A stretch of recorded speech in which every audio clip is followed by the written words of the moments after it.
Good evening, sir. Good evening. Good Good evening. evening, sir.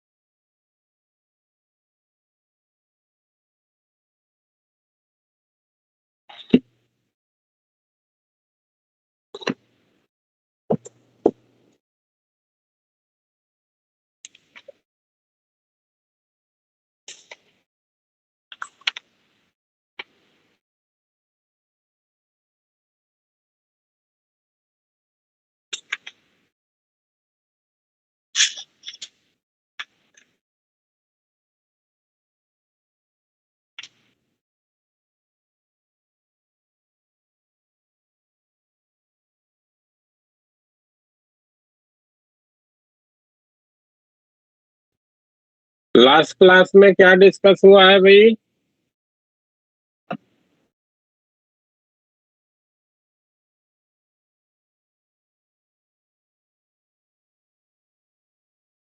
Devesh,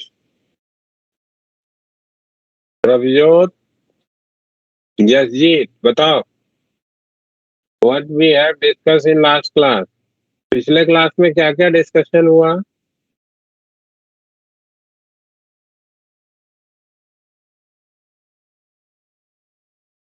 मेरी आवाज आ रही है आपको? Yes, sir. Yes, sir. Yes, sir. हाँ, तो बताइए लास्ट क्लास में क्या क्या डिस्कशन करा गया? सर, जब अलग अलग एरिया के डाइलेक्ट्रिक कैपेसिटर के बीच में फिल किया जाता है तो उस पे force Force and partially partially inserted dielectric by the capacitor. अच्छा, डाइलेक्ट्रिक के फिलिंग पे फोर्स के बारे में बात करी गई है ना? एक दो Yes, प्रॉब्लम्स sir. भी किया था, एक दो Yes, sir. प्रॉब्लम भी कर लिए हम लोगों ने। एक ही किया था। यस सर, एक किया था। problem. अच्छा, एक चलिए ठीक। अब कोई भी पर्टिकुलर सर्किट को एनालाइज करने के लिए क्या तरीका हो सकता है उसकी हम लोग बात कर लेते हैं। एक तो हमारे पास बेसिक मेथड के रूप में चार्ज डिस्ट्रीब्यूशन का तरीका है, उसको हम लोग यूज कर सकते हैं। दूसरा जो हमारे पास तरीका है एक नोडल एनालिसिस को परफॉर्म करने का। ठीक है, दोनों के बारे में थोड़ी थोड़ी बातें करते हैं थ्रू द प्रॉब्लम्स। हाँ, तो एक प्रॉब्लम करते हैं हम लोग।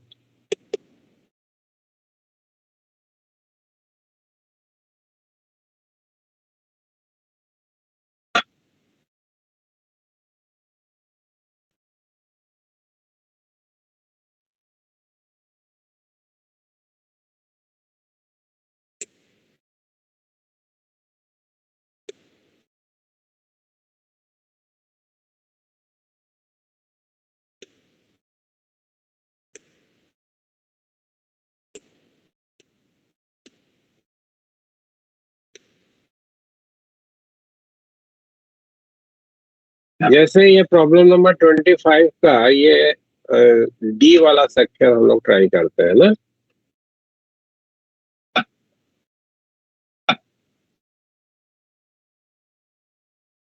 मान लीजिए आपको कहा गया कि ये एक सर्किट गिवन है जिसमें 3 सेल और 3 कैपेसिटर जो है वो कनेक्टेड है।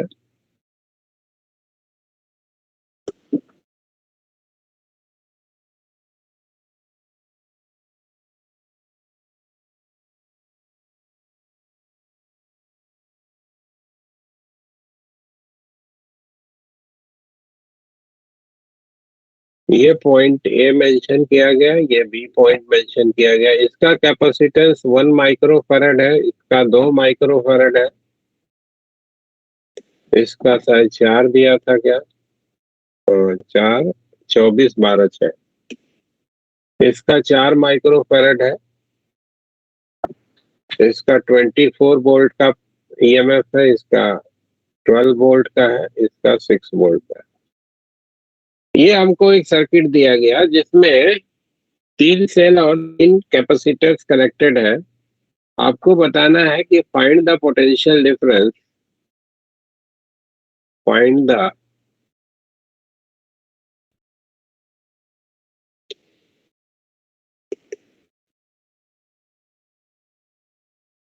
VA माइनस VB, ए और बी पॉइंट के बीच क्या पोटेंशियल डिफरेंस है, ये हमको जज करना है। अब जब कभी भी किसी पर्टिकुलर सर्किट में एक से ज्यादा सेल लगे होंगे तो उसको एनालाइज करने के लिए हम लोग बेसिक मेथड से जो है वो आगे बढ़ने का प्रयास करेंगे। बेसिक मेथड मतलब चार्ज डिस्ट्रीब्यूशन का तरीका।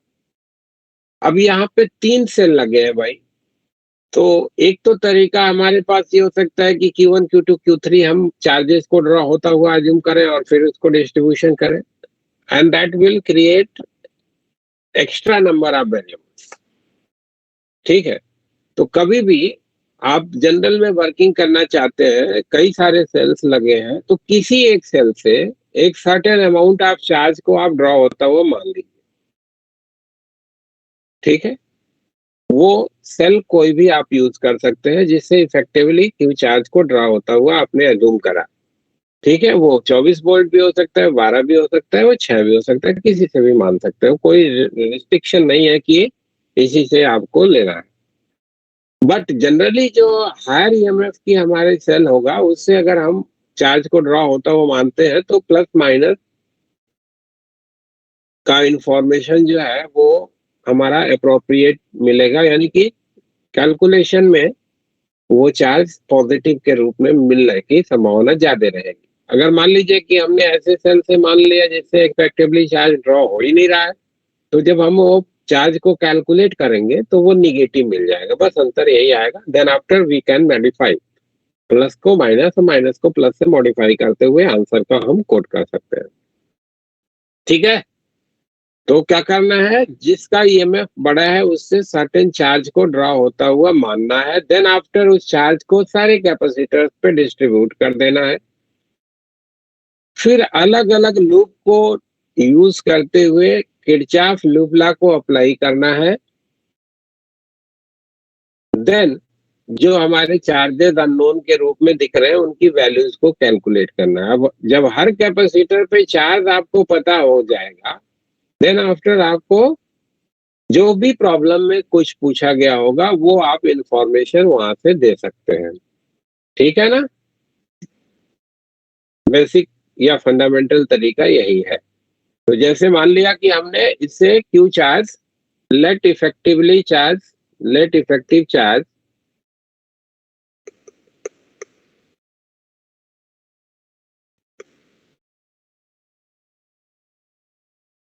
drawn from cell of EMF 24 volt is मान लिया माइक्रोकूलम में है। तो अब देखिए सेल के पॉजिटिव टर्मिनल से ये अकेली प्लेट जुड़ी हुई है तो पूरा का पूरा चार्ज इसको आ जाएगा। क्यों? अगर इस पे चार्ज क्यू आया है तो इस पे माइनस का क्यू चार्ज होगा। ठीक है, यस सर।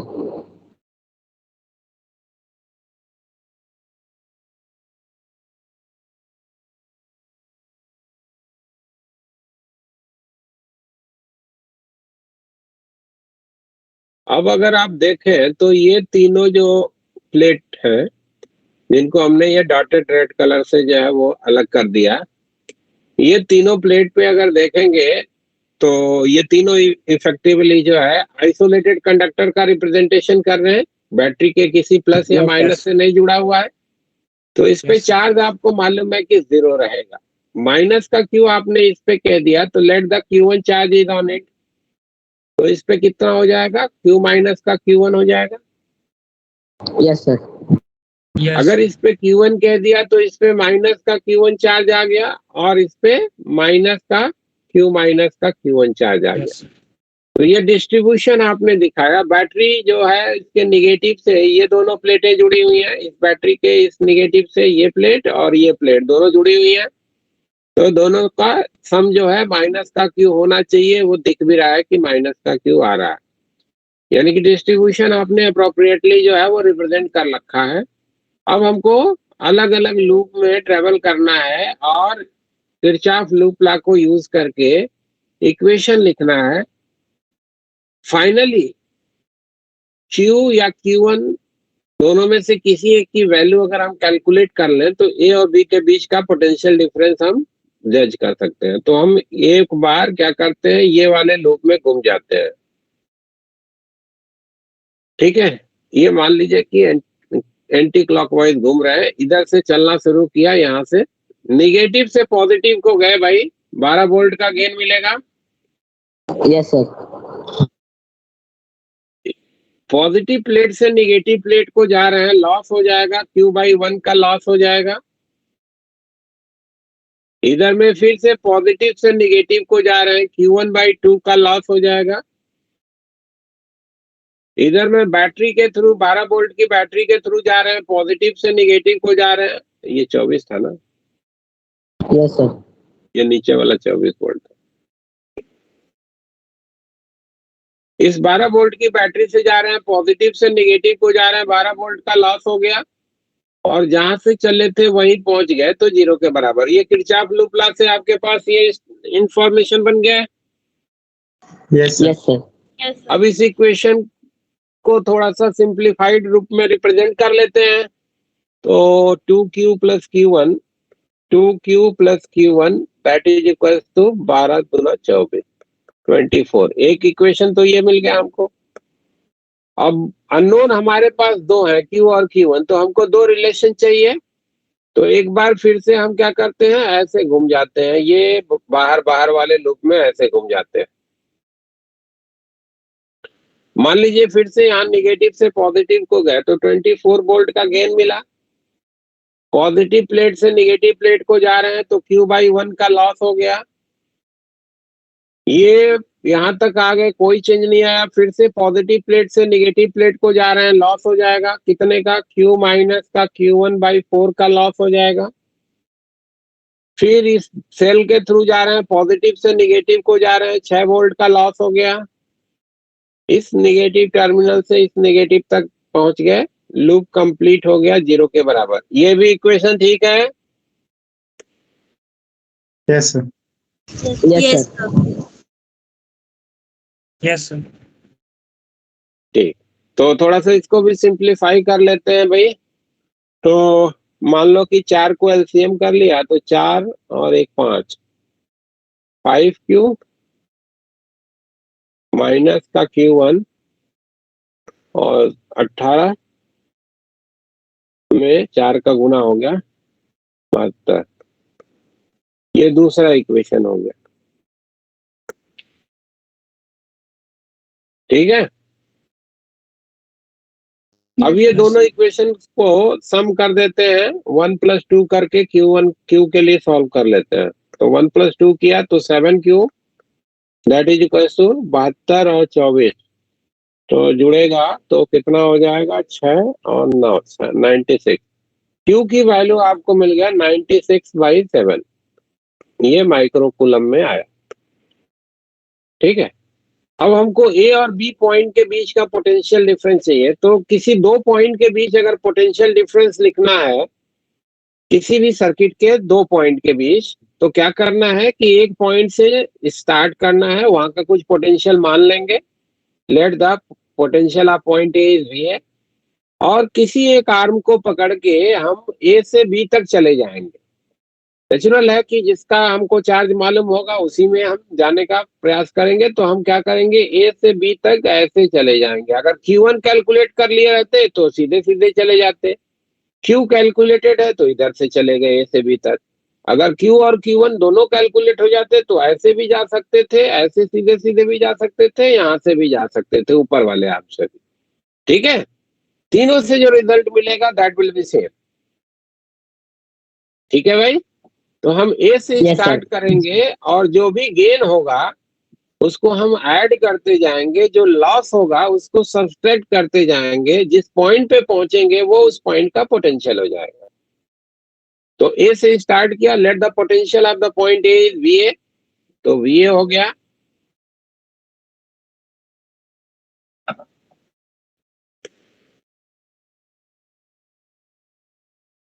यहां से चले, निगेटिव से पॉजिटिव को गए, 24 वोल्ट का गेन मिला, पॉजिटिव लिखा।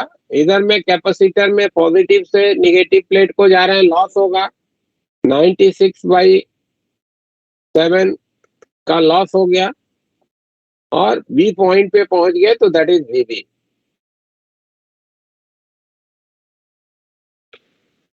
ठीक है ना? तो वी ए Yes, माइनस का वीबी, ये हमारा हो जाएगा 96/7 माइनस का 24।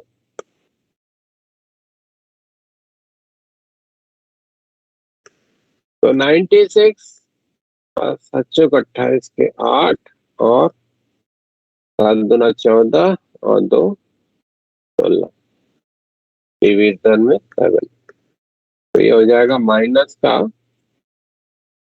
2 और 16 में से 72। -72/7, इतना वोल्ट। तो ए और बी पॉइंट के बीच का जो पोटेंशियल डिफरेंस होगा दैट विल बी -72/7 वोल्ट का होगा। ठीक है? yes, sir. Yes, sir.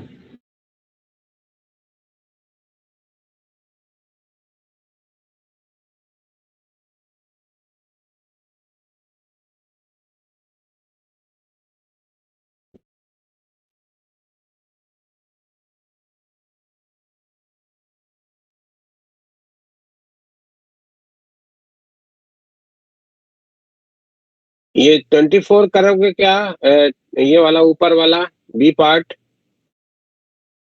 आप लोग खुद से करोगे? Yes, sir. करिए।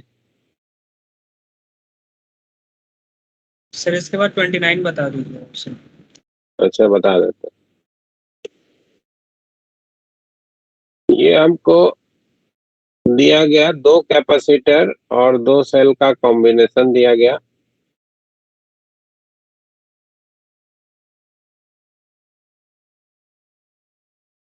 ये 24 वोल्ट का है, ये 12 वोल्ट का है, और कैपेसिटर जो यूज किया गया वो 2 और 4 माइक्रोफैराड के है। ये 2 माइक्रोफैराड का कैपेसिटर है, ये 4 माइक्रोफैराड का कैपेसिटर है। ये पॉइंट यहाँ पे ए मेंशन किया गया, ये पॉइंट यहाँ पे बी मेंशन किया गया। वी माइनस वी बी आपको यहाँ भी बताना है कि ए पॉइंट और बी पॉइंट के बीच का पोटेंशियल डिफरेंस क्या होगा।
बना?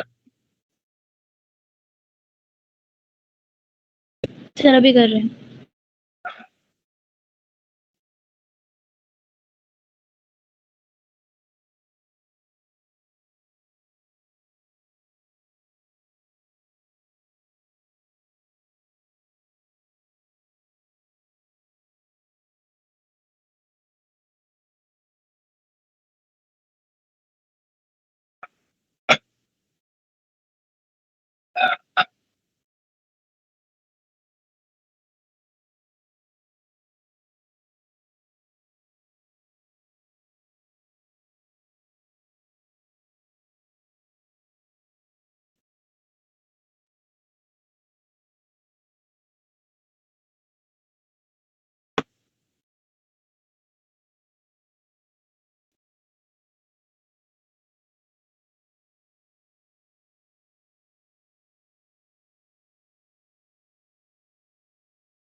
मिला।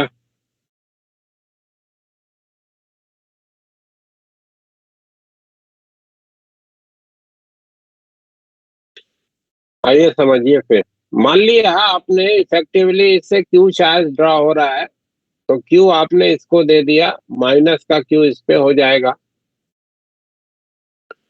ये वाली प्लेट और ये वाली प्लेट दोनों को बीच में बैटरी है, जिसके पॉजिटिव नेगेटिव दोनों इसमें आ रहे हैं, तो शॉर्टेड की तरीके से बैटरी वर्क हो गई, क्योंकि बैटरी का टोटल चार्ज तो 0 ही रहेगा। ठीक है, तो माइनस का क्यू इस पे आ गया तो प्लस का क्यू इस पे होगा, माइनस का क्यू इस पे हो गया, ये लूप बन गया। ये हमारा लूप में घूम जाना है, क्यू की वैल्यू जज करनी नहीं है। यहां से यहां को गए 24 वोल्ट का गेन मिला भाई, इधर से इधर को जा रहे हैं, क्यू बाई 4 का लॉस हो गया। इधर से इधर को जा रहे हैं, 12 वोल्ट का लॉस हो गया। इधर से इधर को जा रहे हैं, क्यू बाई 2 का लॉस हो गया, and that is equal to 0। तो क्या मिल गया हमको? 3Q/4 that is equal to 12, यानी कि Q की वैल्यू हो गई 4 इंटू 12 डिवाइडेड बाई 3, तो 16 माइक्रोकूलम। 16 माइक्रोकूलम का चार्ज हो गया ये। तो ए से बी तक चले जाओ भाई। वी पॉजिटिव प्लेट से निगेटिव को जा रहे हैं, लॉस हो गया कितने का भाई? Q/2, यानी कि 6/2 का लॉस हो जाएगा। और बी पॉइंट पे पहुंच गया, बी हो गया, तो VA माइनस का VB ये तुम्हारा हो जाएगा 8 वोल्ट। तो ए और बी पॉइंट के बीच का जो पोटेंशियल डिफरेंस आ रहा है दैट इज 8 वोल्ट। ठीक है।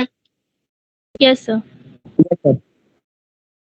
एक और फंडामेंटल तरीका है कॉम्प्लिकेटेड सर्किट को वर्कआउट करने का, उसको भी समझ लेते हैं, जिसको बोलते हैं नोडल एनालिसिस।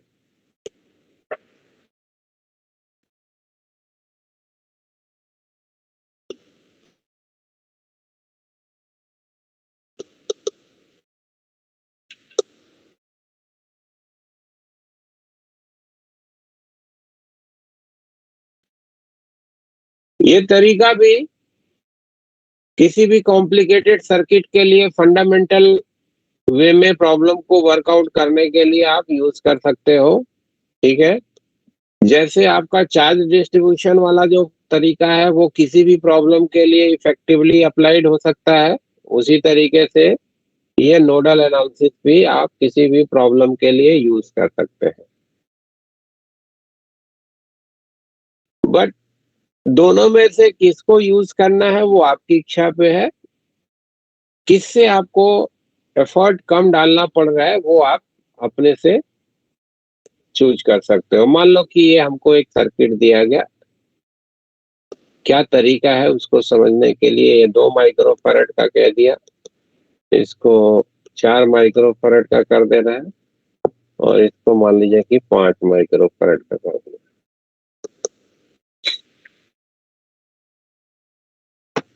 आपको इंडिविजुअल कैपेसिटर पे चार्ज जज करना है या किसी दो पॉइंट के बीच का पोटेंशियल डिफरेंस जज करना है। मान लीजिए आपको कहा गया कि ये पॉइंट ए और ये पॉइंट बी, इन दोनों पॉइंट के बीच का पोटेंशियल डिफरेंस बताइए, है ना। A B, VA minus VB आपको बताना है, या चार्ज बताना है, कुछ भी पूछा जा सकता है, या इंडिविजुअल कैपेसिटर के द्वारा क्या क्या एनर्जी स्टोर करी जा रही है वो बताना है। तो उसके लिए भी आपको चार्ज चाहिए होगा या वोल्टेज चाहिए होगा इंडिविजुअल कैपेसिटर के क्रॉस, है ना। चार्ज मालूम हो तो Q²/2C से लिख सकते हो, वोल्टेज मालूम हो तो ½ CV² से लिख सकते हो, energy stored by individual capacitor. ठीक है ना भाई। तो करने के लिए इसमें क्या तरीका है कि आपको मालूम है कि पोटेंशियल को कहीं भी 0 वैल्यू असाइन कर सकते हैं, है ना। क्योंकि जितने Yes, भी sir. आप रिलेशंस आप पढ़े अभी तक, आगे भी पढ़ेंगे, जितने भी रिलेशंस आपने पढ़े, तो जहां कहीं भी सर्किट एनालिसिस में आ रहा है तो डिफरेंस ऑफ पोटेंशियल की बात हो रही है। ठीक है ना। तो आप 0 कहीं भी मान लो, डिफरेंस बिटवीन द 2 पॉइंट्स जो पोटेंशियल का होगा that is not going to change. इस वजह से पोटेंशियल का जीरो वैल्यू आप कहीं भी अज्यूम कर सकते हैं। ठीक है, तो कोई एक जंक्शन पॉइंट देखो जहां पे कई सारे वायर्स जुड़े हैं, उसका पोटेंशियल आप जीरो मान लो। ठीक है ना। जैसे मैंने मान लीजिए कि यहाँ का जो पोटेंशियल है इसको जीरो मान लिया। जीरो मानने का मतलब इसको अर्थ करता हुआ हम दिखा सकते हैं अगर चाहें तो। इसको अर्थिंग दिखा दी यहाँ पे, मान लिया, जूम कर लिया।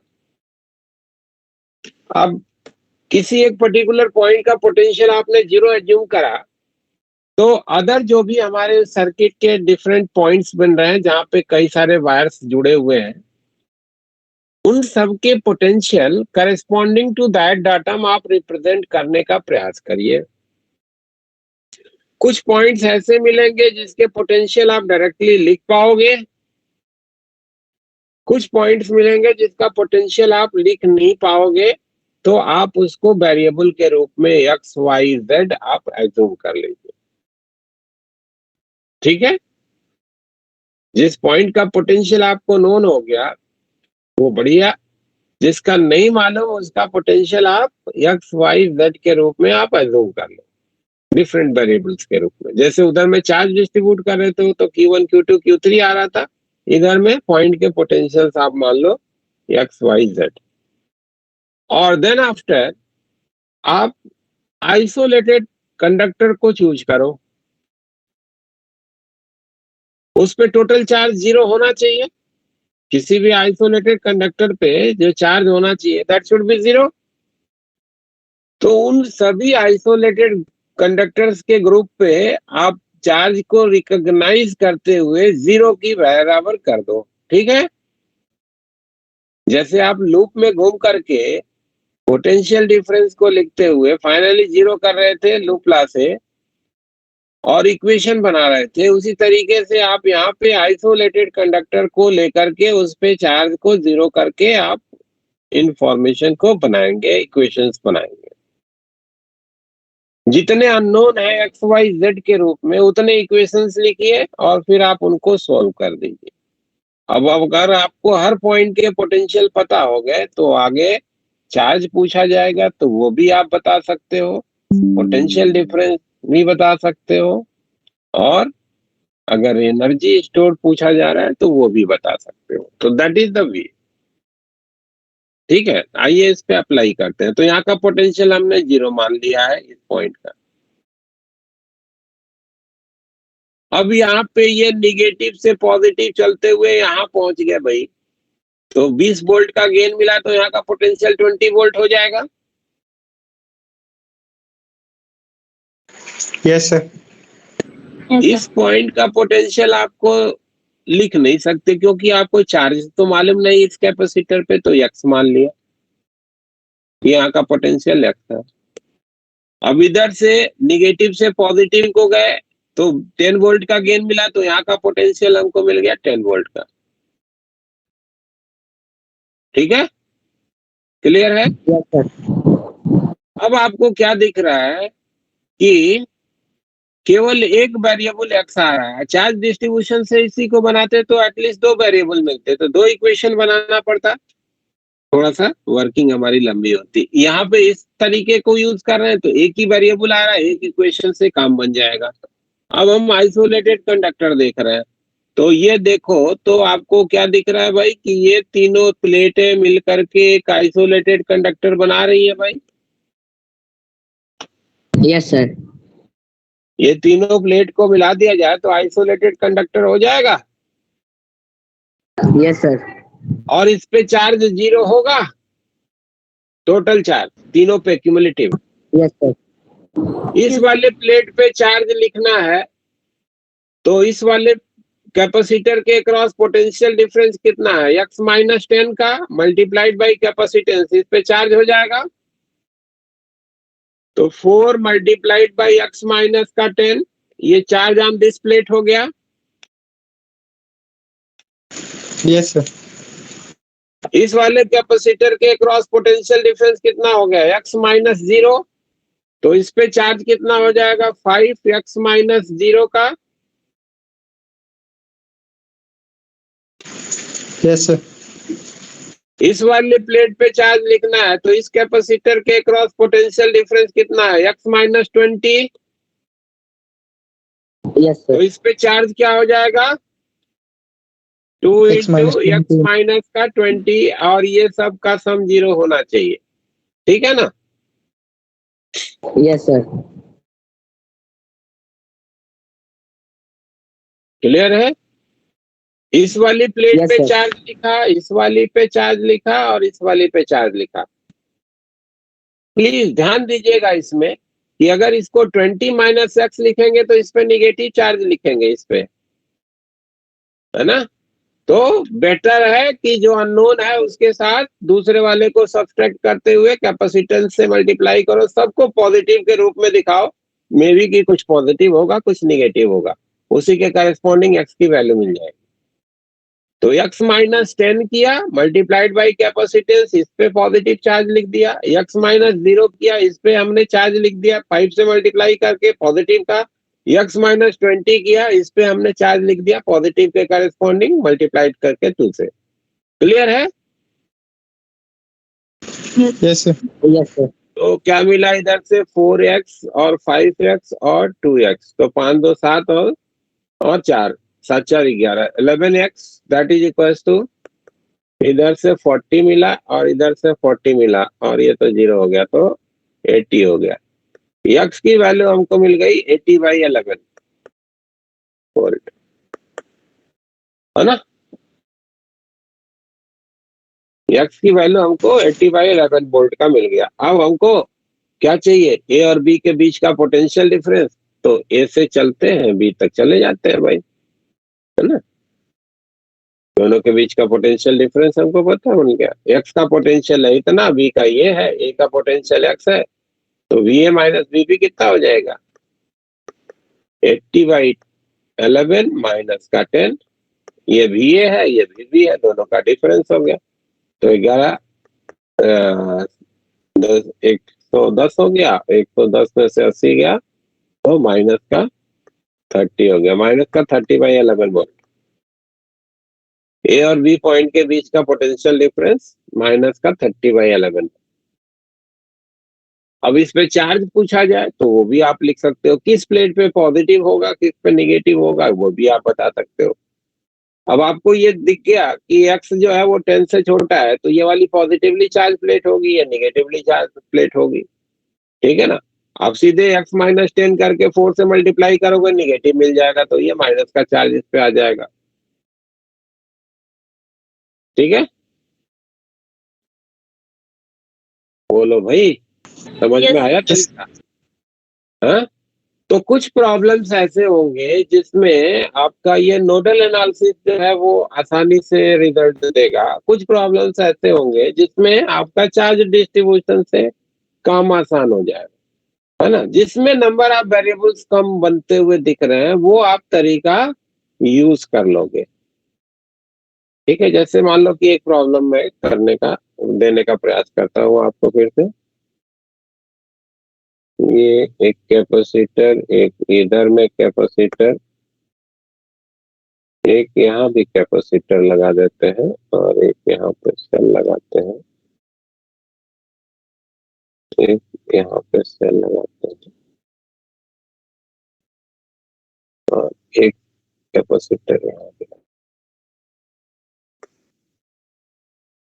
ये 20 वोल्ट, ये 10 वोल्ट, ये 1 माइक्रोफैरड, ये 3 माइक्रोफैरड। रैंडम डाटा दे रहे हैं। हाँ? तो कैलकुलेशन में फ्रैक्शन में मिलेगा, घबराइएगा। 4 माइक्रोफैरड, ये मान लीजिए कि कैपेसिटर्स के अरेंजमेंट दिए गए। ठीक है। अब आपको जो है वो पूछा जा रहा है कि इस वाले कैपेसिटर पे चार्ज कितना होगा। Charge on the 3 microfarad capacitor.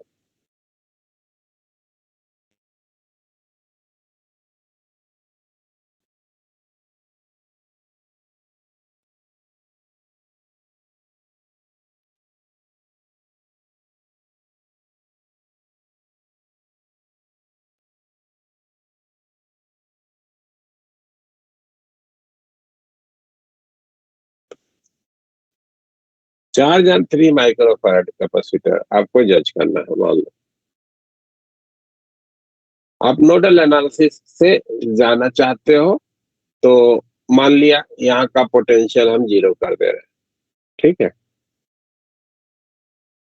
यहाँ का पोटेंशियल हमने 0 कर दिया, तो यहाँ से चलते हुए निगेटिव 10 का लॉस हुआ, 20 का गेन हुआ, तो यहाँ का पोटेंशियल 10 वोल्ट मिल गया।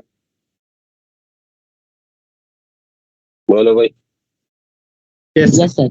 Yes, sir. यहाँ का हो गया, और यहाँ का पोटेंशियल जो है हम लिख नहीं सकते, एक्स मान लिए, ठीक है, क्योंकि चार्ज तो हमको मालूम नहीं कैपेसिटर पे, तो यहाँ का एक्स मान लिए। यहाँ का 10 है, तो यहाँ का भी जो है 10 होगा, 10 वोल्ट का होगा। अब अगर आप डिस्ट्रीब्यूशन ऑफ चार्ज को भी देखो, तो आप एक स्टेप थोड़ा सा छोटा करना चाहो तो कर सकते हो। आपको क्या दिखेगा भाई कि जितना ये दोनों का क्यूमुलेटिव रिप्रेजेंटेशन कर लो, दोनों का इफेक्टिव, तो दोनों का इफेक्टिव कितना हो जाएगा यहाँ पे कैपेसिटेंस, 2 गुना में 4 डिवीजन में 2 धन 4, ठीक है, तो कितना हो जाएगा 4/3, 4/3 ये हो जाएगा capacitance. Yes, sir. Yes sir. अब इस नोड पॉइंट के लिए हम लोग यूज कर रहे हैं नोडल एनालिसिस को। इस वाली प्लेट पे चार्ज लिखना है, तो इस वाली प्लेट पे चार्ज कितना हो जाएगा भाई, x - 0 × 1 होगा। इस Yes, वाली sir. प्लेट पे चार्ज लिखना है तो कितना हो जाएगा, x - 10 × 3, 3 × x - 10 लिख सकते हैं। इन दोनों का इफेक्टिव कैपेसिटेंस 4/3 लिखा है, तो इस पे चार्ज कितना हो जाएगा भाई इधर वाली प्लेट पे, तो ये हो जाएगा 4/3 × x - 10 लिख सकते हैं, दैट इज 0। लिखा जा सकता है ये इक्वेशन, यस सर। बोलो भाई, ठीक है। Yes sir. Yes, अब sir. इसको x के लिए सॉल्व कर लेते हैं, तो यहाँ पे 3x हो गया, यहाँ पे x हो गया, 4 हो गया, और 4/3 ये हो गया, तो 4 + 4/3 × x that is equals to, इधर से 30 मिला, ये तो 0 हो गया, और ये 40/3, तो 30 + 40/3 ये आएगा। तो 4 × 3 = 12, 12 × 4 = 16, 16 बटा में 3x that is equals to 3 × 3 = 90, 90 और 40, 130 डिवीजन में 3। तो x की वैल्यू हमको पता हो गई कि x की वैल्यू कितनी हो गई, 6 × 12, 6 × 5 = 30, और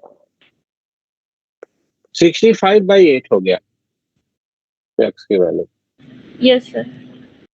65/8 हमको पता हो गया कि x की वैल्यू हो गई, तो इस पे चार्ज हमको चाहिए था, तो इस पे Q1, इस पे माइनस का Q1 चार्ज हो जाएगा। कितना हो जाएगा भाई चार्ज Q1 की वैल्यू, 10 माइनस का 65/8 मल्टीप्लाइड बाई 3, ये इस पे चार्ज हो जाएगा, माइक्रो कूलम में आ जाएगा। 80 में से 65 जाएगा तो 15, 15 यहाँ 45, 45, 45/8 माइक्रो कूलम का चार्ज हो जाएगा, ठीक है। Yes sir.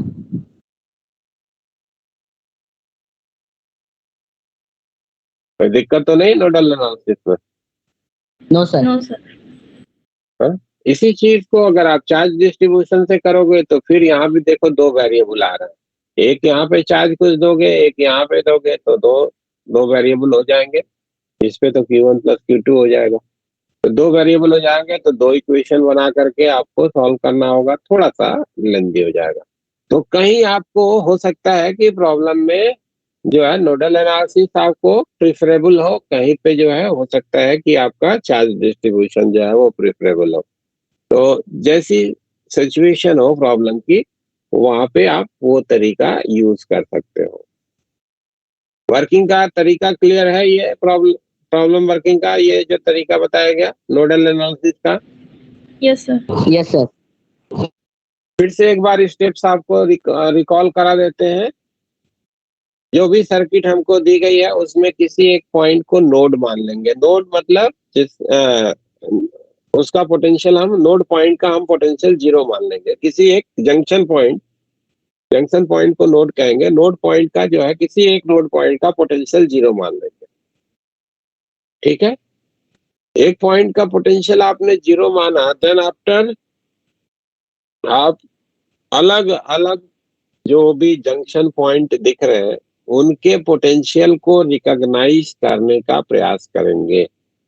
जिसका आपको डायरेक्टली विजुअलाइज हो रहा है, मिल रहा है, उसका तो आप नंबर्स के रूप में रिप्रेजेंट कर लेंगे। जिनका पोटेंशियल आप नहीं लिख पाएंगे उसको वेरिएबल एक्स वाई जेड के रूप में रिप्रेजेंटेशन देते जाएंगे। ठीक है, यस सर। इस तरीके Yes, से sir. डिफरेंट नोड्स का आप वेरिएबल के रूप में पोटेंशियल का रिप्रेजेंटेशन कर लेंगे। डिफरेंट नोड का जब आप वेरिएबल, हाँ सर जैसे कि इस सर्किट के अंदर कि एक ही हम लोगों ने वेरिएबल एक्स माना है, अगर किसी के अंदर एक से ज्यादा है तो? एक से ज्यादा है तो दो इक्वेशन लिखने पड़ेंगे, उसमें क्या है ना। तो किसी प्रॉब्लम में आपको एक से ज्यादा आएंगे तो वहां पे आपको उतने इक्वेशंस लिखने पड़ेंगे। आपको क्या करना है कि रिकॉग्नाइज करना है जो है वो पर्टिकुलर कंडक्टर को जो कि आइसोलेटेड बन रहा है और उसमें चार्ज का सम 0 कर देना है। ठीक है ना। Okay sir. तो जितने आपके जो है वेरिएबल्स आते जा रहे हैं उतने इक्वेशंस आपको लिखने पड़ेंगे अलग अलग जो है आइसोलेटेड कंडक्टर को देखते हुए। अगर किसी आइसोलेटेड कंडक्टर पे पहले से चार्ज है, मे भी हो सकता है पहले से चार्ज है, तो आपको वो चार्ज के बराबर उस पर्टिकुलर चार्ज का रिप्रेजेंटेशन करना होगा। Yes, sir. Okay sir. हम्म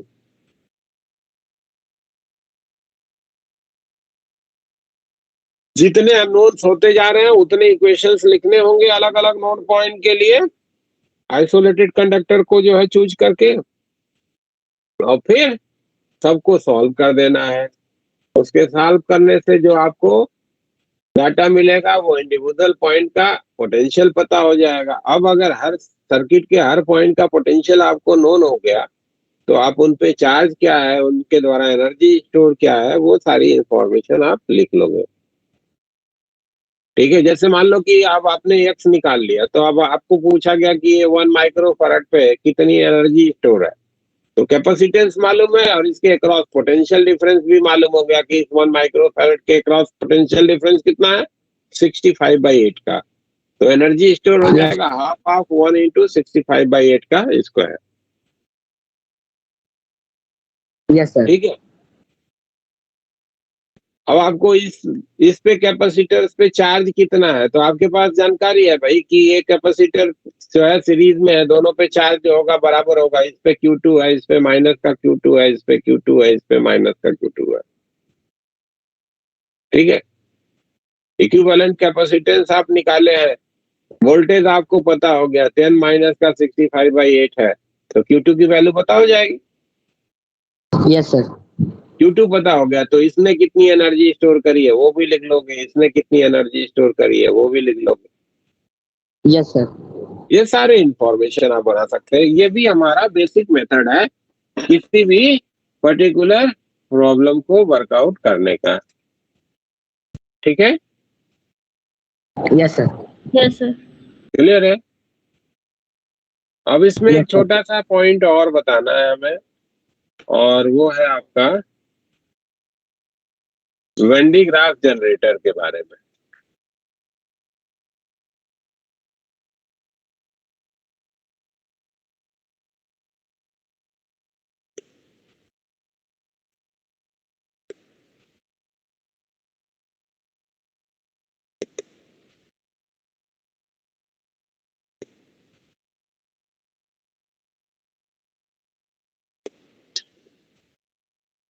गंडी ग्राफ जनरेटर जो है ये एक हाई पोटेंशियल जनरेट करने का डिवाइस है। ठीक है, device use to generate high potential.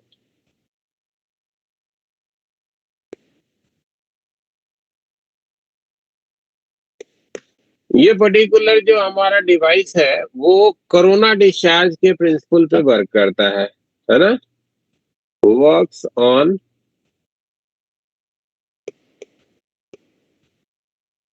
Principal of corona discharge. अब ये कोरोना डिस्चार्ज क्या है ये पहले मैंने आपको थोड़ा बताया है, फिर से एक बार उसको रिकॉल कराते हैं। ठीक है ना, जैसे मान लो कि आपको कोई कंडक्टर दिया गया जिसका कि रेगुलर शेप है, तो आपको मालूम है कि अगर आप इसको चार्ज दिए हो सर्टेन अमाउंट का चार्ज, तो वो चार्ज इस कंडक्टर के सरफेस पे इस तरीके से डिस्ट्रीब्यूट होता है कि उसके हर एक सेक्शन का जो पोटेंशियल हो वो सेम हो। Yes sir. Yes sir. और हर एक सेक्शन का पोटेंशियल सेम होने के क्राइटेरिया के करस्पॉन्डिंग आपको एक इंफॉर्मेशन भी पीछे में बना के दिया गया है, मे भी आपको ध्यान में भी हो, अदरवाइज कॉपी पलट के आप देख सकते हो कि किसी सेक्शन का अगर जो सरफेस चार्ज डेंसिटी है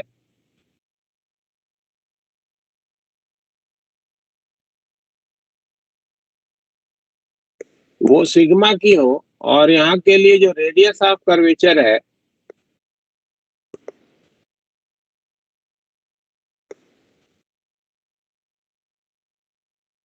आर का हो, तो for potential to be same at each and every place,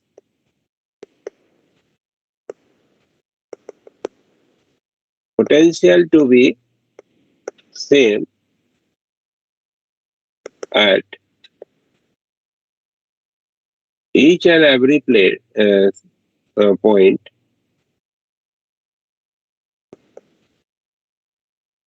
on the surface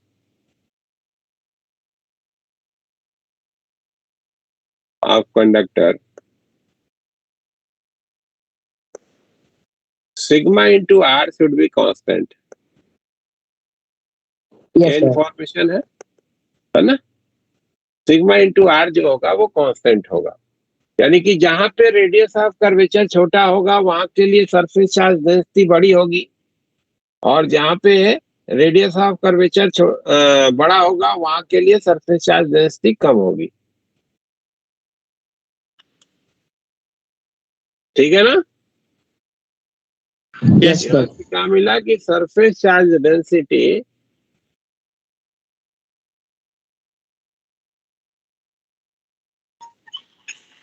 एक मिनट, हेलो कहाँ पे है? अच्छा तो फर्स्ट फ्लोर के बेल बजा दो, हम तो घर पे है नहीं। अच्छा, चलो।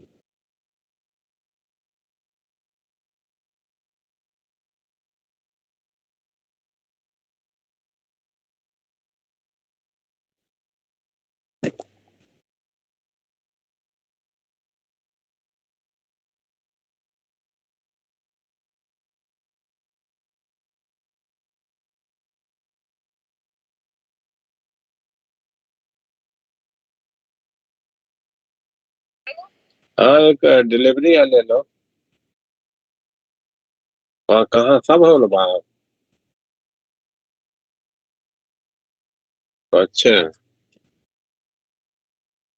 गेट पे। नहीं तो हम बोल रहे हैं ना कि उसको वही रखते हैं।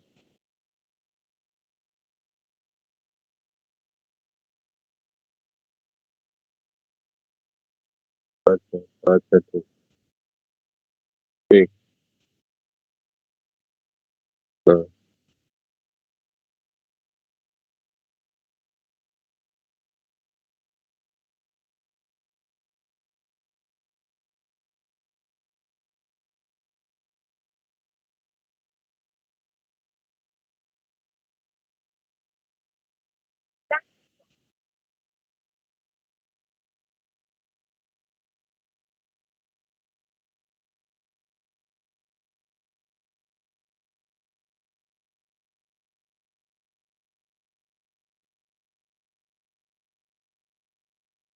हेलो, हाँ जी,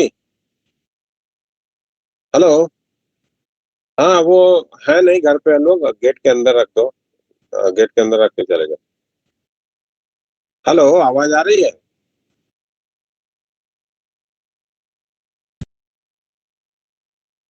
हेलो,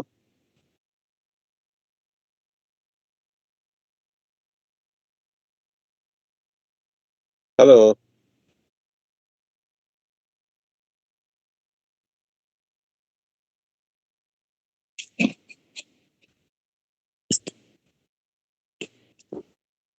हेलो, आवाज आ रही है क्या आप लोगों को?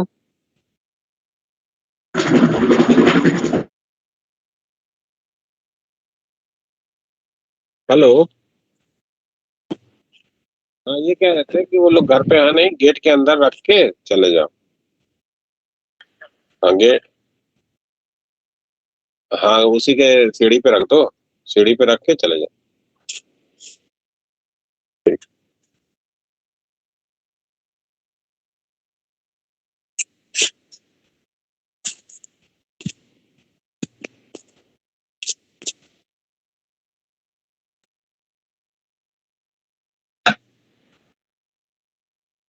हाँ भाई, hello. Yes, sir. Yes, sir. हाँ, थोड़ा डिस्टर्ब हो गया।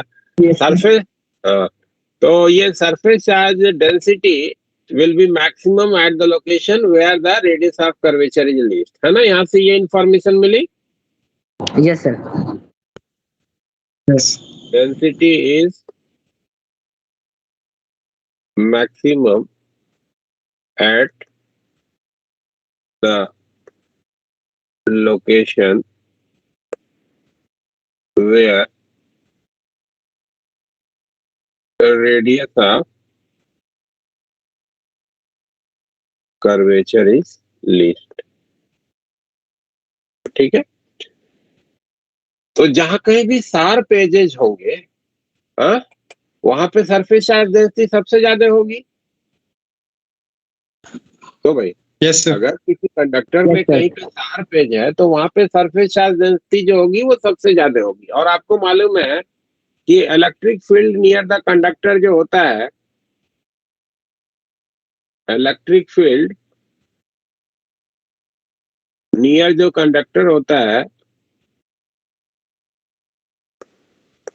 वो सिग्मा अपॉन एप्सिलॉन नॉट से लिखते हो भाई, है ना? Yes, sir. तो जहां पे सरफेस चार्ज डेंसिटी ज्यादा होगी वहां पे इलेक्ट्रिक फील्ड ज्यादा होगी। तो अगर कहीं Yes, कोई sir. कंडक्टर में कहीं शार्प एज बना दिया, मान लो कि इस तरीके से आपने कोई कंडक्टर में ऐसे शार्प एजेस बना के रखे हैं, तो यहाँ पे जो इलेक्ट्रिक फील्ड होगी वो सबसे ज्यादा होगी अगर आपने इस कंडक्टर को चार्ज दिया है तो, है ना? Yes, sir. तो जहां पे इलेक्ट्रिक फील्ड ज्यादा होगी वहां का जो पास में हमारा इंसुलेटिंग मटेरियल होगा उसके डाइलेक्ट्रिक ब्रेकडाउन की पॉसिबिलिटी जो होगी वो सबसे ज्यादा होगी। क्योंकि आपको मालूम है कि जब फील्ड जो है Yes, वो डाइलेक्ट्रिक स्ट्रेंथ के बराबर हो जाती है तो वो इंसुलेटर कंडक्टर बन जाता है ना? Yes sir. तो Yes, sir. एयर का जो डाइलेक्ट्रिक ब्रेकडाउन है वो नियर द शार्प एजेज होंगे और उसके थ्रू जो है चार्ज जो होगा वो फ्लो करना शुरू कर देगा। ठीक है, इसी को आप बोलते हो कोरोना डिस्चार्ज।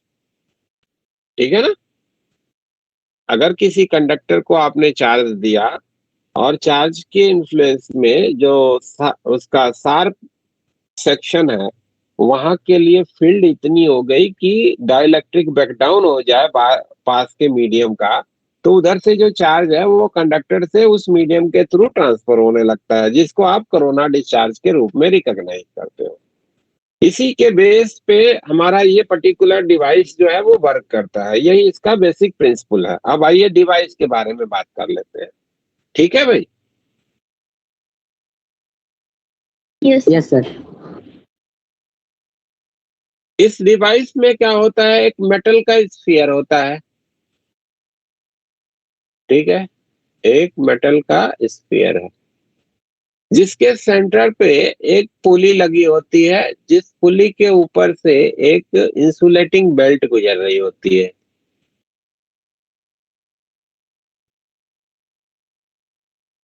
ये इंसुलेटिंग बेल्ट है जो इस पुली के ऊपर से गुजर रही है। और ये बेल्ट जो है इधर में दूसरी एक पुली के ऊपर माउंटेड है, यानी कि ये दो पुलीज हो गई जो कि अपने एक्सिस के अबाउट रोटेट करने के लिए फ्री हैं। उसके ऊपर एक इंसुलेटिंग मटेरियल का बेल्ट लगा हुआ है। ठीक है, ये स्फीयर जो है वो किसी एक इंसुलेटर के ऊपर माउंटेड है। ये इंसुलेटिंग हाउसिंग हो गई जिसके ऊपर ये स्फीयर को माउंट किया है, आपने रखा है। ये इसका बेस हो गया। इधर में आप एक सोर्स को यूज करते हो। सोर्स आपका बैटरी हो सकता है जिसका निगेटिव टर्मिनल हमने यहाँ पे अर्थ कर दिया, और पॉजिटिव टर्मिनल को हम एक इधर में मेटालिक कॉम से अटैच कर देते हैं ना। एक कंघी नुमा स्ट्रक्चर है जिसमें कि शार्प एजेज हो, ऐसे जगह जगह पे कील टाइप का निकला है ना, metallic com.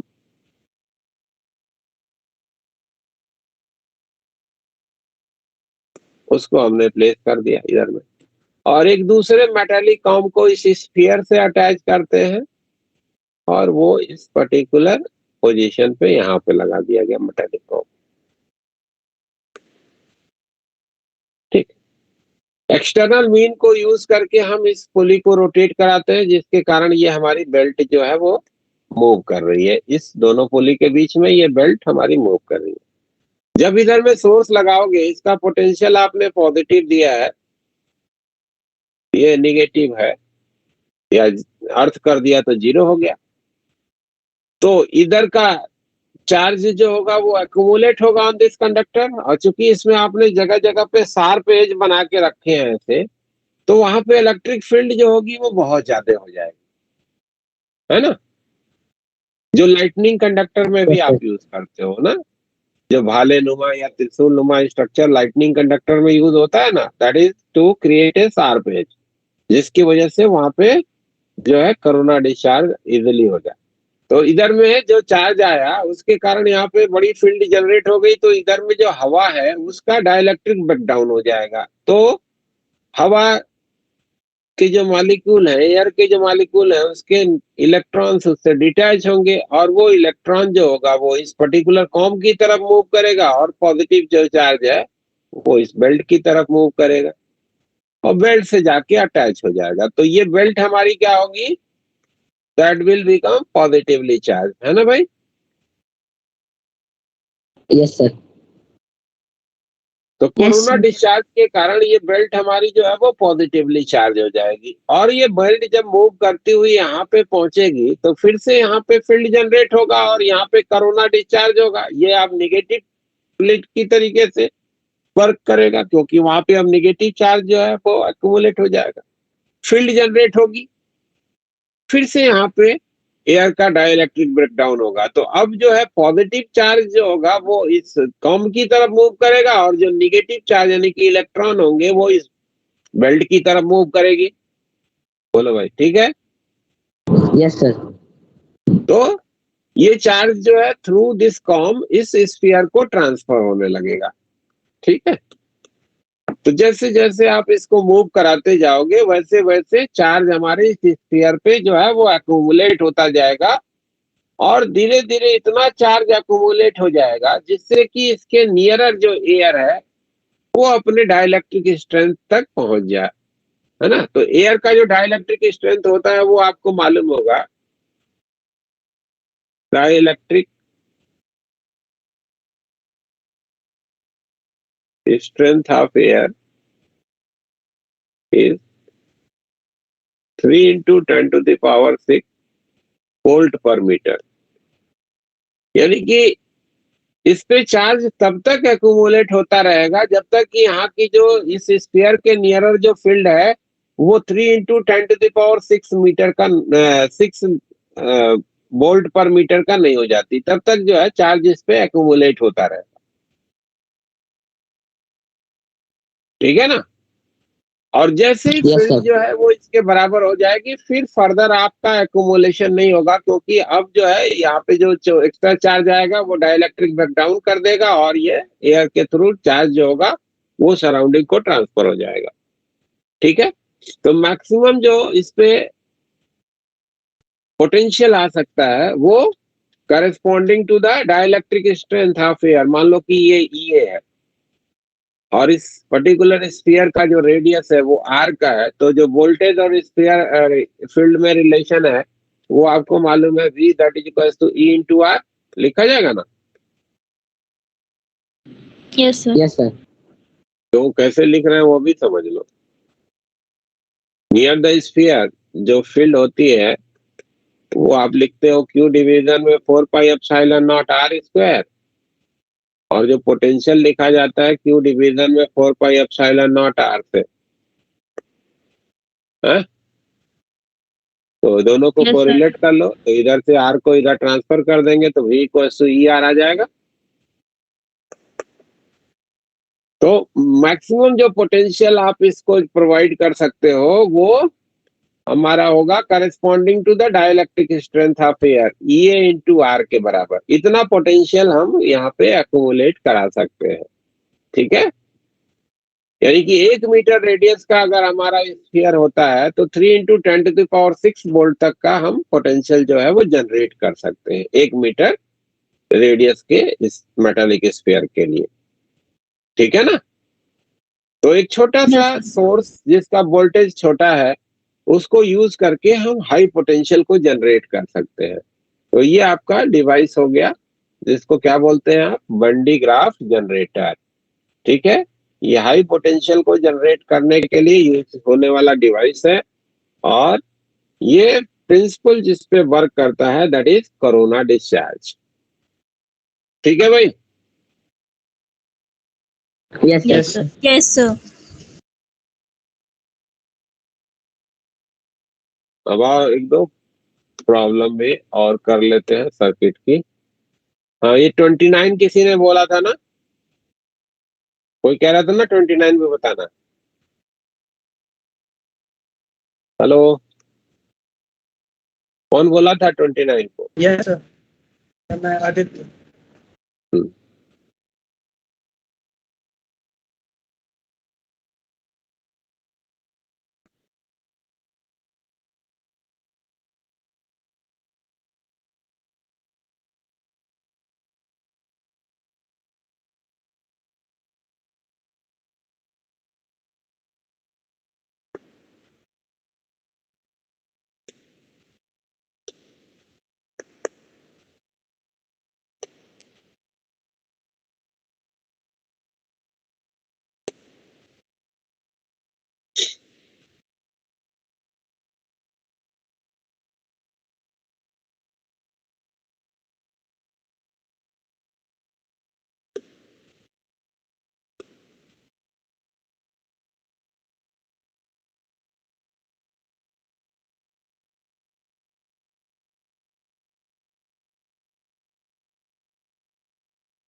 A finite ladder is constructed by connecting several sections of 2, 5, and 4 microfarad capacitor combination as shown in the figure. It terminates in a capacitor of capacitance C. What value should be chosen for C such that the equivalent capacitance of the ladder between the point A and B become independent of the number of sections in between?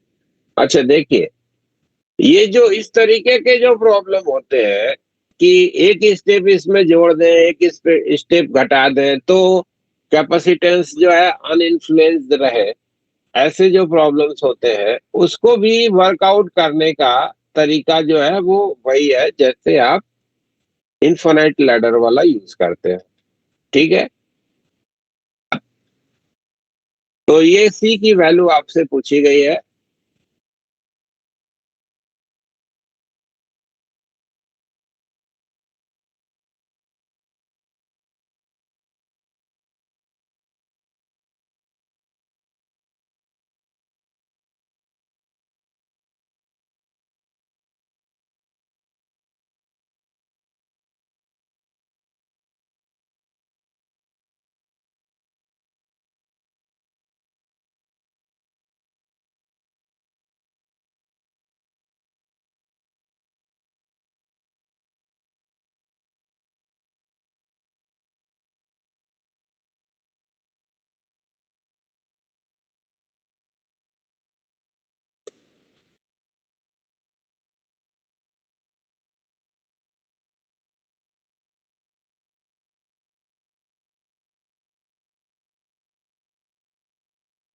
देखिए आपसे बोला गया कि सी की क्या value हो जिससे कि एक स्टेप इसमें से घटा दे या एक स्टेप बढ़ा दे तो भी इक्विवेलेंट जो capacitance between the point A and B है वो एज इट इज रहे। ये आपसे प्रॉब्लम में पूछा गया। तो अगर हम एक स्टेप पहले जाते हैं इस पर्टिकुलर पॉइंट से, है ना, ये दोनों पॉइंट जिनके बीच हमको सी जानना है उसके एक स्टेप पहले जाते हैं, आइडेंटिकल पॉइंट हम सेलेक्ट करते हैं। ये पॉइंट देखिए डी एंड ई। अगर इस डी और ई के बीच का भी इक्विवेलेंट इस सी के बराबर हो तो ऐसे केस में ये हटा दोगे तो भी कैपेसिटेंस इक्विवेलेंट वही मिलेगा। Yes sir. क्लियर है? तो एक ही स्टेप पहले जाओ। जैसे आप इनफाइनाइट लैडर में इक्विवेलेंट निकालने के लिए एक स्टेप आगे जा करके उसके बीच का इक्विवेलेंट भी सी मान लेते थे, उसी तरीके से इस तरीके का जो प्रॉब्लम है जिसमें से एक स्टेप निकालने पे या एक स्टेप बढ़ाने पे कैपेसिटेंस की इंडिपेंडेंसी आती हो इक्विवेलेंट की, तो एक ही स्टेप पहले जाओ और दोनों जो पॉइंट्स जिनके बीच में वो सी लगाया गया उसके आइडेंटिकल पॉइंट्स को आप सेलेक्ट करो। ठीक है?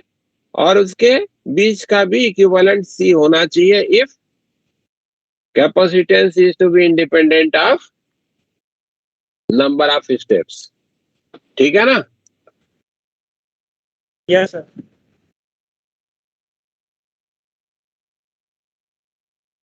इफ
ठीक है, एक स्टेप बिफोर भी कैपेसिटेंस सी के बराबर होना चाहिए। तो इधर के सब को हटा करके इधर में सी के इक्विवेलेंट लिख जाओ भाई। तो 4 6 4 और सी आपस में आपको दिख रहे हैं कि कैसे कनेक्टेड है सीरीज में।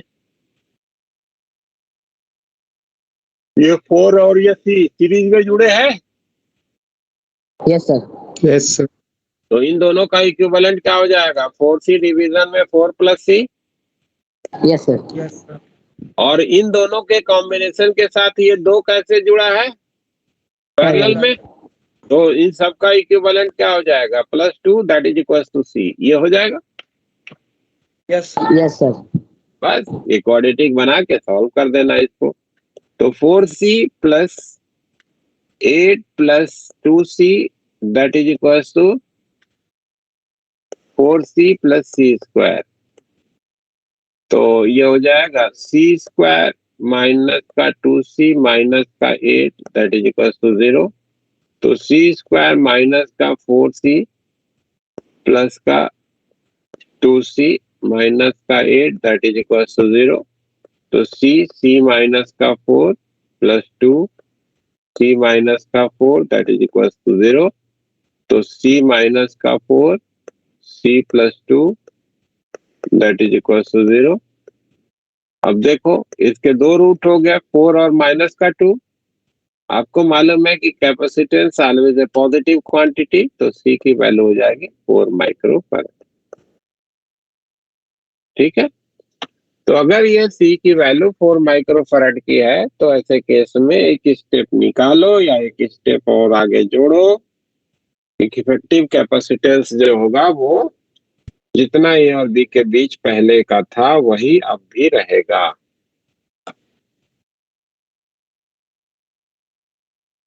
ठीक है?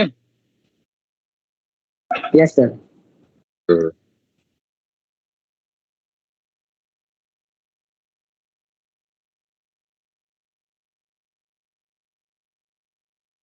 एक क्वेश्चन नंबर 44 को जरा एक बार ट्राई करिए आप लोग, देखिए क्या कह रहा है।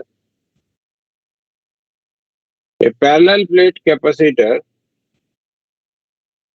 having plate area of 20 centimeter square and separation between the plate 1 millimeter is connected to a battery of 12 volt. The plate are pulled apart, increases the separation to 2 millimeter. Calculate the charge flow through the circuit during the process and how much energy is absorbed by the battery during the process. Calculate the stored energy in the electric field before and after the process.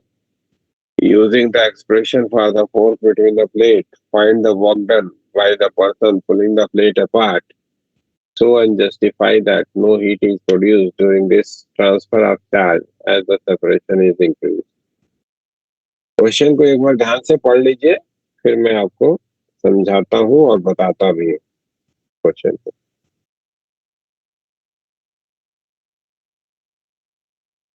इसका main part जो है वो जो last वाला है, ये चीज को ध्यान में रखिएगा, ऐसे सिचुएशन को बड़ा यूजफुल है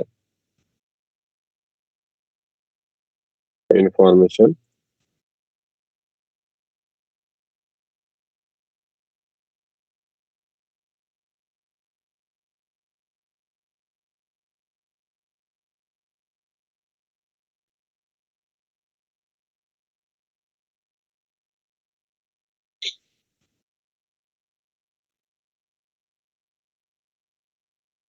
पढ़ लिए प्रॉब्लम को? Yes, sir. अब आप प्रॉब्लम को, Yes, sir. इधर भी कहा गया कि ये एक कैपेसिटर है भाई, जिसकी प्लेट एरिया आपको दी गई है 20 centimetre square. Separation between the plates जो है वो दिया गया है 1 मिलीमीटर का, और इसको एक बैटरी से कनेक्ट कर दिया, इधर में एक बैटरी से कनेक्ट कर दिया जिसका ईएमएफ जो है 20 से दिखा देते हैं, ये शायद 10 वोल्ट का था, 10 वोल्ट का। तो जब आप इसको बैटरी से कनेक्ट करोगे तो बैटरी जो है वो इस कैपेसिटर को सर्टेन चार्ज दिया होगा।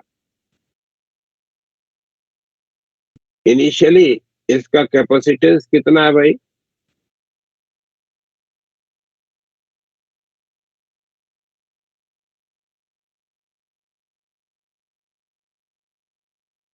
That is A epsilon not divided by D का है। तो charge appearing at the plate, initial charge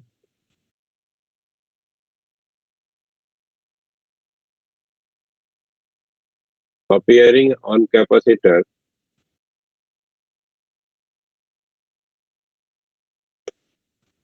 that is A epsilon naught divided by D multiplied by V, है ना? इतना चार्ज होगा कैपेसिटर पर।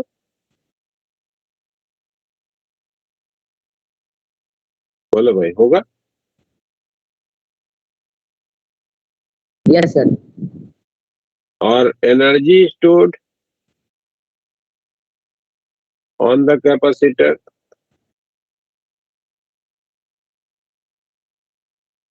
ये आपको मालूम है कि हाफ CV स्क्वायर से लिखते हो, तो इनिशियल जो एनर्जी स्टोर होगा वो लिखा जाएगा half of A epsilon not divided by D into V का स्क्वायर। इतना चार्ज पहले से है, इतना एनर्जी इस पे पहले से स्टोर है।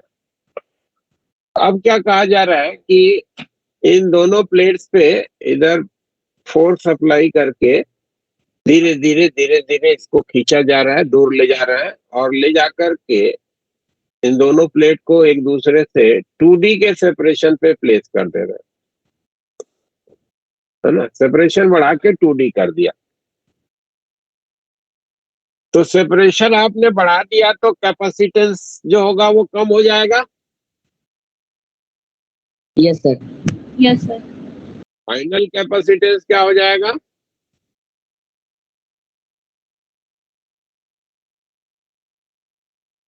इनिशियल का half. A epsilon not divided by 2।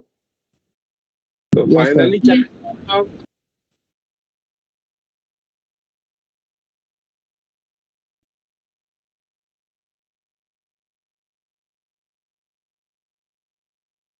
A epsilon not divided by 2d into V, ये फाइनल चार्ज हो जाएगा। Yes sir. और फाइनल एनर्जी स्टोर कितना होगा?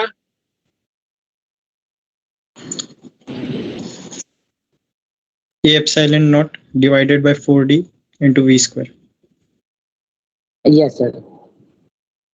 यू फाइनल, ये हो जाएगा हाफ कैपेसिटेंस हो जाएगा A epsilon not divided by 2d into V square.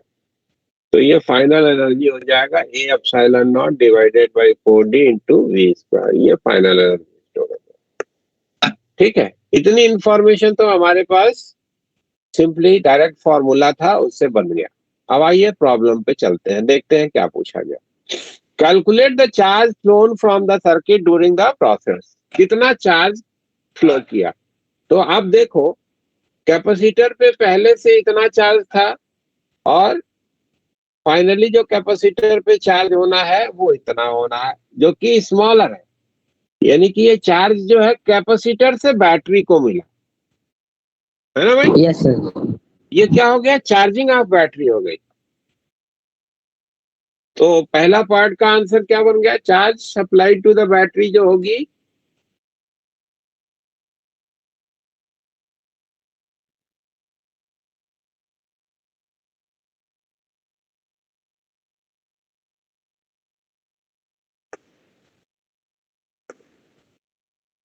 Q initial में से क्यू फाइनल कर देंगे। तो इतना चार्ज बैटरी ने दिया, बैटरी को मिला, है ना? इतना चार्ज बैटरी को मिला, Yes, दिया sir. नहीं।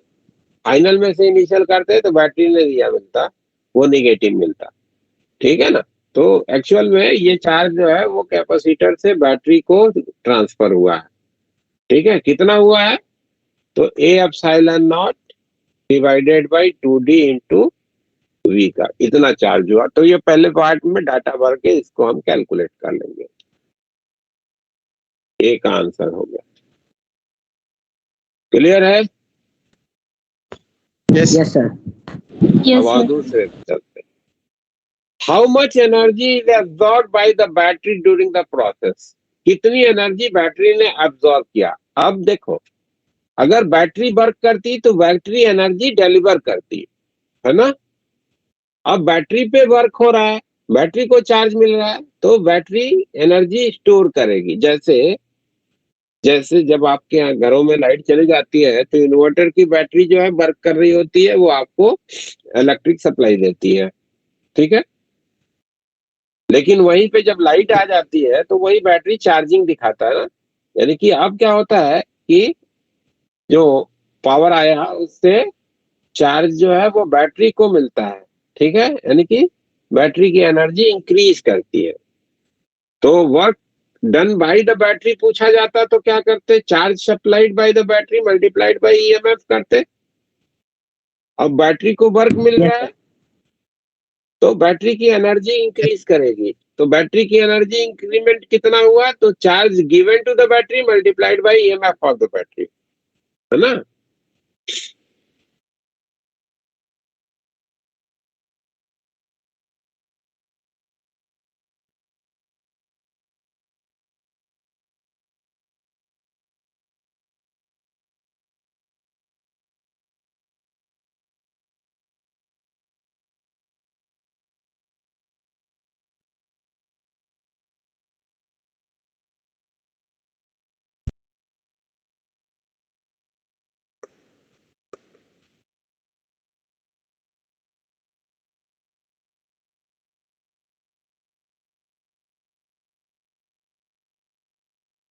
Charge supply to the battery और ईएमएफ ऑफ द बैटरी का जो मल्टीप्लिकेशन है, ये बैटरी को एनर्जी की सप्लाई हुआ है या वर्क डन बाय बैटरी का, ये निगेटिव वैल्यू होगी इतना। ठीक है, इतना निगेटिव वर्क होगा Yes, sir. बैटरी का। बैटरी पे वर्क होगा तो बैटरी का निगेटिव होगा, बैटरी करेगी तो बैटरी का वर्क पॉजिटिव होगा। तो A epsilon not V square divided by 2d, ये हमारा बी पार्ट का आंसर हो गया कि बैटरी को कितना एनर्जी की सप्लाई मिला। तीसरे पार्ट में आपसे पूछा था कि calculate the store energy before and after the process, तो वो आपने कैलकुलेट कर ही रखा है भाई कि बिफोर इनिशियल वाली जो थी वो बिफोर द प्रोसेस था और फाइनल वाली एनर्जी ये आफ्टर द प्रोसेस था, है ना। ये बिफोर और ये फाइनल, ठीक है ना। आफ्टर, इतनी एनर्जी पहले स्टोर थी, इतनी एनर्जी बाद में स्टोर हुई। एनर्जी क्या हुआ, घटा है कैपेसिटर का, ठीक है। Yes sir. Yes, sir. अब ये देखो Yes, sir. अगला पार्ट जो इंटरेस्टिंग है, using the expression for the force between the plate find the work done by the person pulling the plate apart.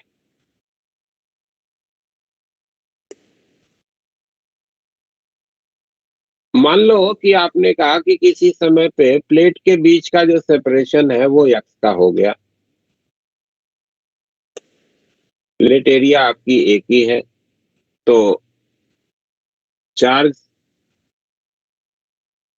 On plate,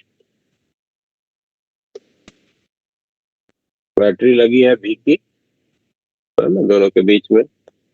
तो चार्ज ऑन द प्लेट क्या हो जाएगा, A epsilon not divided by X into V का, इतना charge होगा। Yes, sir. तो force between the plate कितनी हो जाएगी, आपको मालूम है कि फोर्स जो है वो लिखा जाता है क्यू स्क्वायर डिवीजन में twice of A epsilon not से, Yes, sir. है ना। तो क्यू आपने निकाल लिया, तो ये कितना हो गया भाई, फोर्स हो जाएगा A epsilon not V square divided by twice of X square का, इतना फोर्स हो गया। ये दोनों प्लेट के बीच में ये इतना अट्रैक्शन का फोर्स लग रहा है जब सेपरेशन एक्स का है। तो अगर आप भी इतने ही फोर्स लगाओगे स्लाइटली ग्रेटर, तो ये धीरे धीरे प्लेट आगे जाएंगी। अब ये देखिए फोर्स तो Yes, sir. Separation of the plate के फंक्शन के रूप में है। तो टोटल वर्क अगर आपके द्वारा लिखना है कि आपने इसको खींच करके 2D तक में ले जाने में वर्क कितना किया, तो हम किसी एक पोजीशन के करस्पॉन्डिंग फोर्स करके सीधे सीधे डी से मल्टीप्लाई नहीं कर सकते, हमको इंटीग्रेट करना होगा क्योंकि फोर्स वेरिएबल है ना। Yes, sir. तो जितना फोर्स इनके बीच अट्रैक्शन का लग रहा है उतना ही आपको भी अप्लाई करना पड़ेगा इनको दूर ले जाने के लिए। Yes, sir. Yes, तो sir. Work done by external agent या man in moving the plate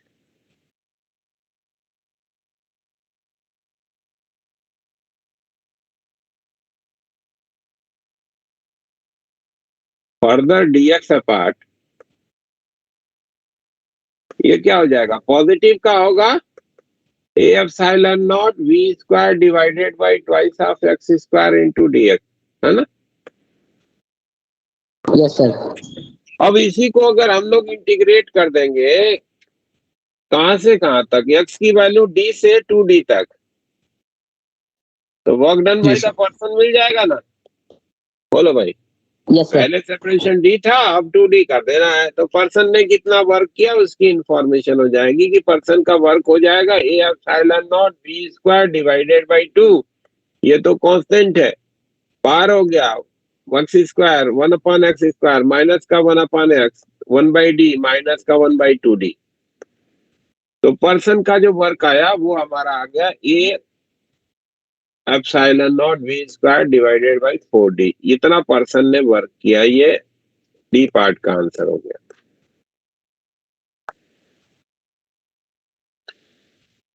अब लास्ट जो है पार्ट उसके बारे में जरा सा सोच लिया जाए। हमको ये कहना है कि so and justify that no heat is produced during the transfer of charge as the separation is increased. अच्छा, ये बताइए कि हीट जनरेट क्यों होगा? अगर आपने जो वर्क किया और जितनी कैपेसिटर की एनर्जी है उतना, वो जितनी कैपेसिटर की एनर्जी का लॉस हुआ उतना, इन दोनों का जो सम है, अगर बैटरी को जितनी एनर्जी मिल रही है उससे ज्यादा है तो जो डिफरेंस ऑफ एनर्जी होगी that will be converted into the thermal energy. Yes sir. Yes sir. और अगर दोनों बराबर है तो जितना आपने वर्क किया और हमारे कैपेसिटर की एनर्जी घटी है उतनी एनर्जी, उसी का सम जो हुआ वो टोटल बैटरी को मिल गया, तो एनर्जी का कहीं से कोई थर्मल एनर्जी में कन्वर्जन नहीं होगा। Yes Yes, sir. sir. 08। हाँ, तो देख लेते हैं क्या ऐसा मिलता है। If work done by person and energy lost by capacitor, if sum लिख देते हैं, sum of work done by person and energy lost by capacitor is equals to increment in energy of battery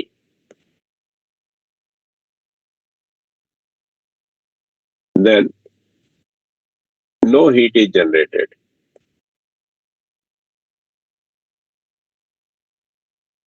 है ना भाई? Energy balance हो गया, एक तरीके की एनर्जी दूसरे में कन्वर्ट हो गई, तो थर्मल एनर्जी के लिए कोई चांस ही नहीं रहा। बोलो भाई, ठीक है क्या? Yes sir. यस अब सर। देखो, पर्सन का वर्क यानी कि लेफ्ट हैंड साइड को कैलकुलेट करते हैं, तो पर्सन का वर्क है A epsilon not V square division में 4d, और कैपेसिटर ने जो एनर्जी लॉस किया है कितना किया है, half of A epsilon not V square by D, ये पहले था, और माइनस का 1/4 of A epsilon not V square by D, ये बाद में था, है ना? तो इतना हमारा लेफ्ट साइड का रिप्रेजेंटेशन हो गया। Yes sir.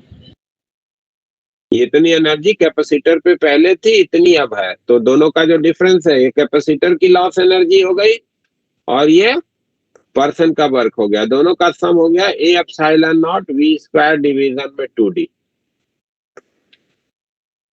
और कब बैटरी की एनर्जी में इंक्रीमेंट कितना हुआ है जरा देख लीजिए, पहले से निकालने पड़े हैं, A epsilon not V square by 2d, है ना? Yes sir. तो राइट हैंड साइड आपने पहले से कैलकुलेट करा है कि that is A epsilon not V square by 2d, इतनी एनर्जी हमारी बैटरी की बढ़ी है। तो जितना वर्क हुआ प्लस जितना एनर्जी कैपेसिटर ने लूज किया, उन दोनों का जो सम है वो बैटरी को मिल गई, तो थर्मल एनर्जी नहीं जनरेट हुई। तो यही जस्टिफाई करना था, इसी को आपको बताना था। क्लियर है पूरा प्रॉब्लम की वर्किंग? Yes sir. ठीक, तो आज को यहीं पे करेंगे हैं? जो आपने वेरिएबल सर वो क्यों लिया था, मतलब हैं? सर थोड़ा ऊपर कीजिए। हाँ। सर यहाँ पे मतलब इंटीग्रेशन क्यों करा सर? मतलब देखो, कभी भी कांस्टेंट फोर्स होता है तो उसका वर्क लिखना होता है, तो फोर्स इनटू डिस्प्लेसमेंट करते हैं। लेकिन अगर फोर्स वेरिएबल हो तो वर्क लिखने के लिए एक एलिमेंटल चेंज ऑफ पोजीशन के लिए वर्क लिखते हैं, फिर उसको सम करते हैं इनिशियल से फाइनल के लिए, यही ना? तो इधर में देखो तो फोर्स जो दोनों प्लेट के बीच में लग रहा था और वही उतना ही आपको अप्लाई करना था उनको दूर ले जाने के लिए, वो एक्स का फंक्शन था। दोनों प्लेट के बीच की जो दूरी है उसका फंक्शन था। तो जैसे जैसे दूरियां बढ़ाते जा रहे हैं वैसे वैसे फोर्स कम होता जा रहा है ना, तो आपका फोर्स कंटिन्यूअसली बदल रहा है।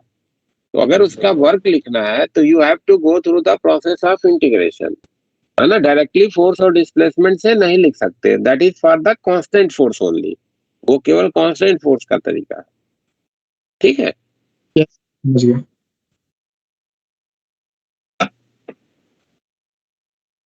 आज को यहीं पे कर देंगे फिनिश। नेक्स्ट क्लास में आपकी क्वेरीज ली जाएंगी और फिर अगर समय मिलेगा तो जो है हम लोग और अपने तरफ से प्रॉब्लम कराएंगे, है ना। तो 2 क्लास Yes, में आप sir. प्रॉब्लम पूछ लोगे सारे? Yes sir. Yes sir. Yes sir. Yes ठीक है, सर। ठीक है। तो आप 2 क्लास आपको देते हैं, उसमें आप अपने सारे प्रॉब्लम एलसीईआरटी और इसके सब पूछ लीजिए, तो उसके बाद से नया चैप्टर इलेक्ट्रिक करंट शुरू कर देंगे।